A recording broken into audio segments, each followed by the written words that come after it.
कहानी की शुरुआत में हम स्वीडन के बर्फीले मैदान में एक घर को देखते हैं जहां पर दो कपल्स जैक और उसकी गर्लफ्रेंड एंग्रिड रहती हैं। जैक लोगों से दूर इस बर्फीले मैदान में इसलिए रहता है क्योंकि पहले वो एक खतरनाक कॉन्ट्रैक्ट किलर था जो पैसा लेकर लोगों को मारा करता था और उसने पैसों के लिए कई लोगों को बेरहमी से मारा है। लेकिन अब जैक इस बुरे काम से तंग आ चुका है और वो अपने काम को छोड़कर लोगों से दूर यहाँ अपनी गर्लफ्रेंड के साथ एक सुकून भरी जिंदगी गुजारना चाहता है। जैक ने अपनी गर्लफ्रेंड इंग्रिड को अपनी पुरानी जिंदगी के बारे में कुछ भी नहीं बताया होता है कि वो पहले एक कॉन्ट्रैक्ट किलर था, इसलिए इंग्रिड जैक के बारे में कुछ भी नहीं जानती है कि जैक पहले क्या किया करता था। बल्कि इंग्रिड को तो लगता है कि जैक एक बहुत ही शरीफ इंसान है। यहाँ लोगों से दूर इनकी जिंदगी काफी अच्छे से गुजर रही थी, लेकिन जैक को डर रहता था कि कहीं कोई आकर उसे मार न डाले। और अगली सुबह जब ये दोनों घूमने के लिए बर्फ में निकलते हैं तभी इन्हें रास्ते में पैरों के निशान दिखाई देते हैं, जिसे देखकर जैक की गर्लफ्रेंड एंग्रिड कहती है कि ये शिकारियों के पैरों के निशान है। लेकिन जैक को ये शिकारियों के पैरों के निशान बिल्कुल भी नहीं लगते और जैक को खतरा महसूस हो जाता है क्योंकि जैक एक किलर होने की वजह से ऐसी बहुत सारी चीजें देख चुका था और जैक समझ जाता है कि यहाँ मुझे कोई मारने के लिए आया है। इसलिए जैक अपनी गर्लफ्रेंड से कहता है कि यहाँ से भागो और ये दोनों भागते हुए एक बड़ी सी चट्टान के पीछे आकर छुप जाते हैं। तभी एक आदमी इन पर गोलियां चलाने लगता है और अब जैक का शक यकीन में बदल जाता है कि कोई उसे मारना चाहता है। तब जैक अपनी जेब से एक बंदूक निकालता है और इस बंदूक को एंग्रिड भी देख लेती है। बंदूक देखने के बाद एंग्रिड चौंक जाती है। वो समझ नहीं पाती है कि जैक के पास बंदूक कहां से आई। इसके बाद जैक धीरे धीरे आगे बढ़ता है और एक ही गोली में उस आदमी को मारकर नीचे गिरा देता है। और जैक के इतने परफेक्ट निशाने को देखते हुए एंग्रिड समझ जाती है कि जैक कोई आम इंसान नहीं है। अब यहाँ जैक उस आदमी के पास जाता है और उसकी तलाशी लेने लगता है। इन सब चीजों को देखते हुए एंग्रिड पूरी तरह से कंफ्यूज होती है और जैक से सवाल करने लगती है कि तुम कौन हो और इस आदमी को तुमने क्यों मारा। साथ ही वो कहती है हमें पुलिस को बुलाना चाहिए, लेकिन जैक एंग्रिड को यहाँ पुलिस बुलाने से मना कर देता है। पर एंग्रिड डर के मारे बार बार पुलिस को बुलाने की बात कर रही थी। दरअसल जैक पुलिस को यहाँ इसलिए नहीं बुलाना चाहता था क्योंकि अगर यहाँ पुलिस आती तो जैक का कॉन्ट्रैक्ट किलर होने की सच्चाई पूरी दुनिया के सामने आ जाती। इसलिए जैक अपनी सच्चाई किसी के भी सामने नहीं लाना चाहता था। और अब यहाँ जैक समझ जाता है कि इंग्रिड को मेरी सच्चाई का पता चल चुका है। तब एंग्रिड के बार बार कहने पर जैक एंग्रिड को कहता है कि तुम वापस जाओ और जाकर पुलिस को यहाँ पर बुलाओ। ये सुनते ही इंग्रिड पुलिस को बुलाने जाने लगती है, लेकिन तभी पीछे से जैक न चाहते हुए उसको भी शूट करके मार डालता है क्योंकि जैक जानता है कि ये लड़की अब उसकी आइडेंटिटी जान चुकी है और आगे ये लड़की उसके लिए खतरनाक साबित हो सकती है। तभी यहाँ हम कुछ दूरी पर एक दूसरे आदमी को देखते हैं। दरअसल ये जैक को मारने वाले आदमी का पार्टनर है और इसी ने जैक को मारने के लिए अपने पार्टनर को भेजा था। और अब ये आदमी अपने साथी का इंतजार कर रहा होता है कि मेरा साथी जैक को मारकर वापस आएगा। लेकिन तभी यहाँ जैक पहुंच जाता है और जैक उस आदमी को भी मार डालता है। अब जैक समझ जाता है कि अगर दो लोग मुझे मारने के लिए यहाँ पर आ गए हैं तो अब और लोग भी यहाँ पर आ सकते हैं। इसलिए जैक को यह जगह सेफ नहीं लगती और फिर वह जल्द ही स्वीडन को छोड़कर निकल जाता है। पावेल जैक पर गुस्सा हो जाता है और कहता है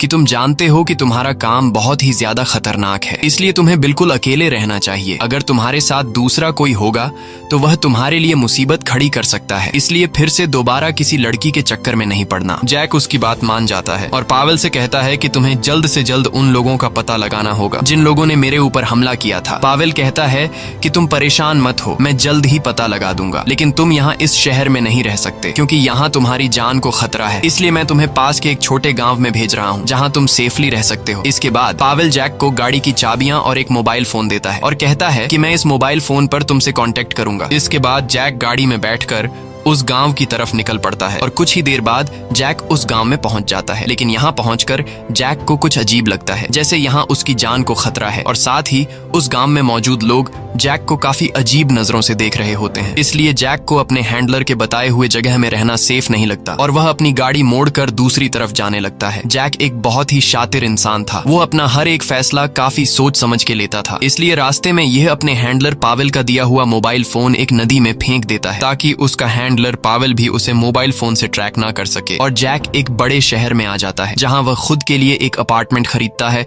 और वहीं पर रहने लगता है। यहाँ जैक खुद को सेफ फील करता है क्योंकि खुद जैक के अलावा और किसी को भी इस बात की खबर नहीं थी कि जैक यहाँ रहता है। लेकिन यहाँ भी जैक काफी छुप कर रहता है और वह अपनी आइडेंटिटी किसी को भी नहीं बताता। और जब कोई जैक से उसके नाम के बारे में पूछता है तब जैक उसे अपना नाम एडवर्ड बताता है, लेकिन ज्यादातर लोग उसे अमेरिकन कह के बुलाते हैं। अब यहाँ धीरे धीरे जैक लोगों के तौर तरीके सीख सीखने लगता है। वो हर रोज कैफे जाकर कॉफी पीता है और जब लोग जैक से उसके काम के बारे में पूछते हैं तब वह खुद को एक फोटोग्राफर बताता है। जैक ने एक कैमरा भी खरीद लिया होता है और वो दिन भर हर जगह फोटोग्राफी करता है ताकि किसी को भी उस पर शक न हो। लेकिन जैक जहाँ भी जाता है वो बहुत ही ज्यादा चौकन्ना रहता है क्योंकि वह जानता है कि उस पर कभी भी हमला हो सकता है। एक सुबह वह वेंडिंग मशीन के पास जाता है, लेकिन जब वह मशीन से कोल्ड ड्रिंक निकालने लगता है तब उसे पता चलता है कि ये मशीन खराब है। अब यहाँ जैक इस मशीन को ठीक करने की कोशिश करता है, लेकिन वह मशीन जैक से ठीक नहीं हो पाती और तभी यहाँ उसके पास एक पादरी आता है। तब जैक उसे बताता है कि ये मशीन खराब हो चुकी है। मैंने इस मशीन को ठीक करने की काफी कोशिश की, लेकिन मैं शुरू से मशीन बनाने में अनाड़ी हूँ, मुझसे मशीनें ठीक ही नहीं हो पाती। तब वह पादरी उसकी मदद करता है। यहाँ वह पादरी जैक से पूछता है कि मुझे ये तो पता है कि तुम अमेरिकन हो, लेकिन मैं ये जानना चाहता हूँ कि तुम यहाँ इटली में किस काम के लिए आए हो। तब जैक उसे बताता है कि मैं एक जर्नलिस्ट हूँ और मैं पूरे इटली की फोटोग्राफी करना चाहता हूँ। लेकिन पादरी को जैक की बातों पर यकीन नहीं होता और पादरी समझ जाता है कि जैक बहुत ही खतरनाक इंसान है। इसलिए वो पादरी जैक से कहता है कि तुम एक दिन मेरे घर पे आओ जहाँ मैं तुम्हारे लिए अच्छे से खाने का इंतजाम कर सकूं और मैं तुम्हारे बारे में और कुछ जानना चाहता हूँ क्योंकि तुम इस शहर में नए आए हो, इसलिए तुम मेरे लिए एक मेहमान हो। लेकिन जैक पादरी के घर पर जाने से साफ मना कर देता है और कहता है कि मैं किसी से भी दोस्ती नहीं करना चाहता हूँ। तब वो पादरी कहता है कि मैं एक पादरी हूँ, मैं सारी चीजें देख सकता हूँ, इसीलिए तुम मुझे मना मत करो। और अब जैक समझ जाता है कि पादरी को मुझ पर शक हो गया है। फ्रेंड को मारने की याद उसे हर वक्त खाए जा रही थी। साथ ही उसे डर था कि स्वीडन में जिन लोगों ने उस पर हमला किया था अब वो लोग यहाँ आकर भी कहीं उसे मार न दे। इसलिए जैक अपने हैंडलर पावेल को कॉल करके उसे उन लोगों के बारे में पूछता है जिन्होंने जैक पर स्वीडन में हमला किया था। लेकिन पावेल जैक को उन लोगों के बारे में बताने के बजाय वो जैक पर काफी गुस्सा होता है और कहता है कि तुम्हारी हिम्मत कैसे हुई फोन फेंकने की, मैं तुम्हें कब से कांटेक्ट करने की कोशिश कर रहा था लेकिन तुम फोन ही नहीं उठा रहे थे, इसलिए इस बार मैं तुम्हें माफ कर रहा हूँ, लेकिन अगर तुमने अगली बार कुछ भी ऐसा किया तब तुम दोबारा मुझे कभी भी कॉल मत करना। अब यहाँ पावेल जैक से कहता है कि मेरे पास तुम्हारे लिए एक काम आया है जो बहुत ही आसान है और उसमें पैसे भी काफी ज्यादा है। तब जैक कहता है कि काम क्या है, तुम मुझे पहले काम के बारे में बताओ। जिस पर पावेल जैक को बताता है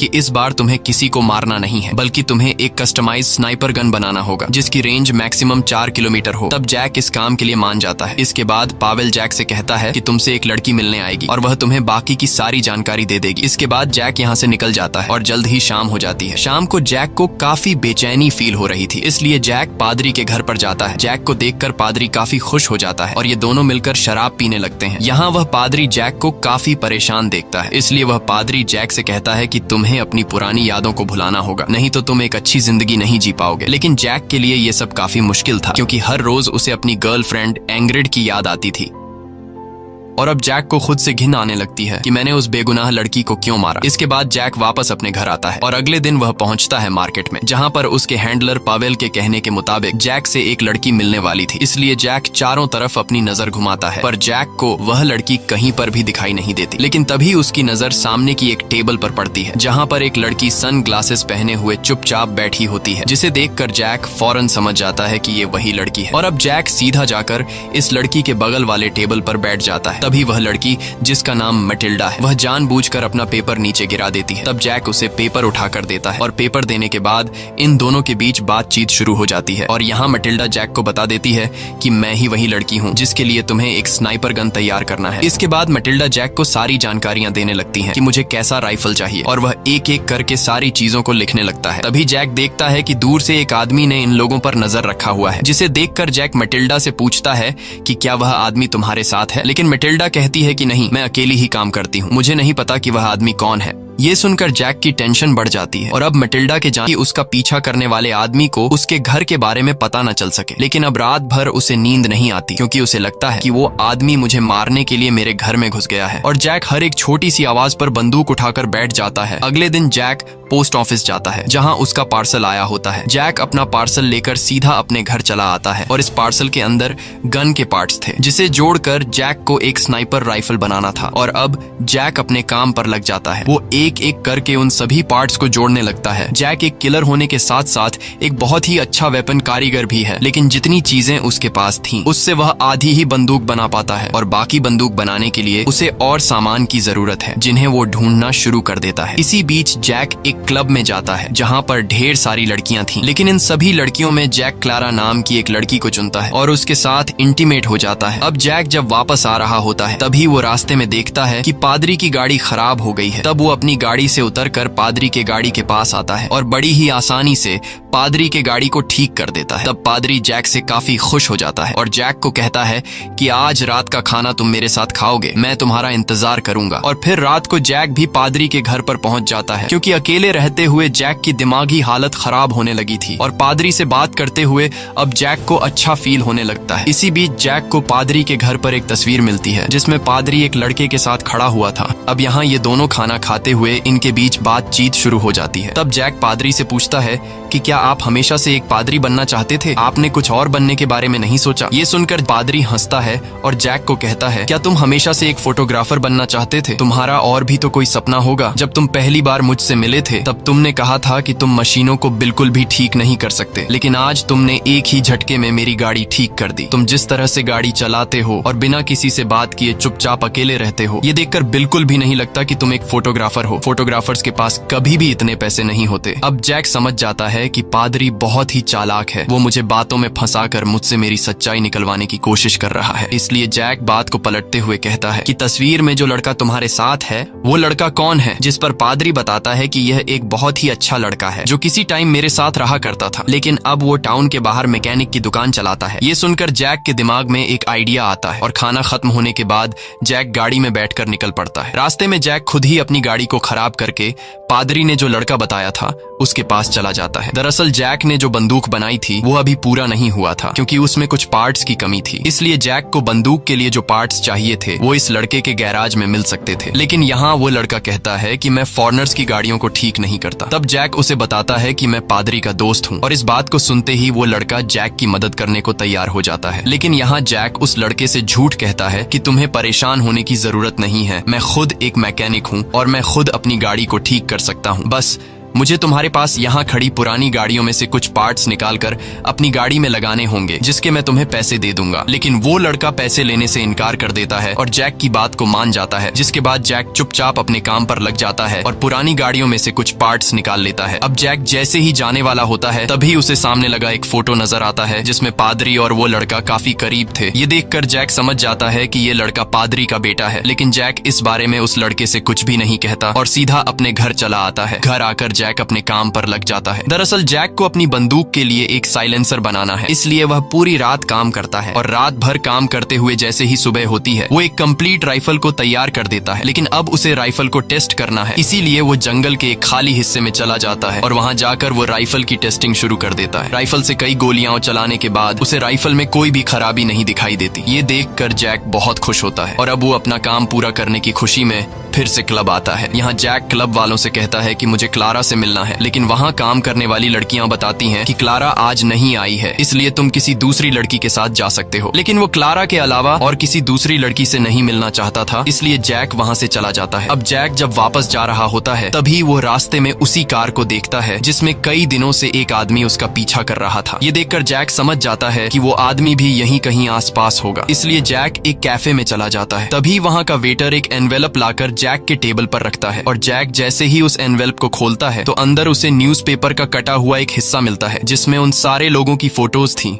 जिन्हें जैक ने स्वीडन में मार डाला था। ये देखकर वो काफी परेशान हो जाता है और जैक समझ जाता है कि कोई मुझ पर नजर रख रहा है जो मुझे मारना चाहता है। अब जैक को जल्द से जल्द इस शहर को छोड़कर जाना होगा, लेकिन शहर छोड़ने से पहले उसे कैसे भी करके बंदूक की डिलीवरी करनी होगी। इसलिए जैक अपने हैंडलर पावेल को कॉल करके कहता है कि मटिल्डा का राइफल तैयार है। ये सुनते ही पावेल जैक से कहता है कि मटिल्डा नाम की वो लड़की कल तुमसे ट्रेन स्टेशन पर मिलने आएगी, जिसे तुम उसका राइफल दे देना और वो तुम्हें तुम्हारे पैसे दे देगी। अब इसके बाद जैक अपने घर की तरफ जाने लगता है, लेकिन आज वो उस रास्ते से नहीं जाता जिस रास्ते से वो हमेशा जाता है। वो एक दूसरे रास्ते से अपने घर पहुंचता है और पूरी रात साथ में बंदूक लेकर सोता है और जैसे ही सुबह होती है तब वो सीधा पहुंचता है ट्रेन स्टेशन, जहां पर मटिल्डा उसे मिलने आ जाती है। अब यहाँ जैक मटिल्डा को राइफल चेक कराने के लिए जंगल के बीचों बीच ले जाता है, जहां पर उसने पहले भी राइफल की